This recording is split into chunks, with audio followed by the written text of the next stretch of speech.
بتجيني ليلي كل ما بفتكرها بضحك عليها والله بضحك.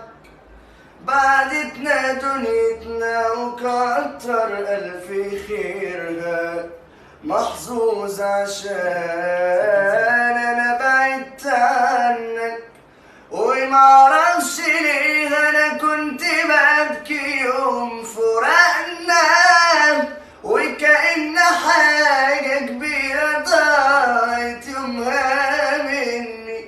يمكن عشان أنا كنت شايفك حاجة غالية وبدأت أشوفك صحي لما بعدت عني.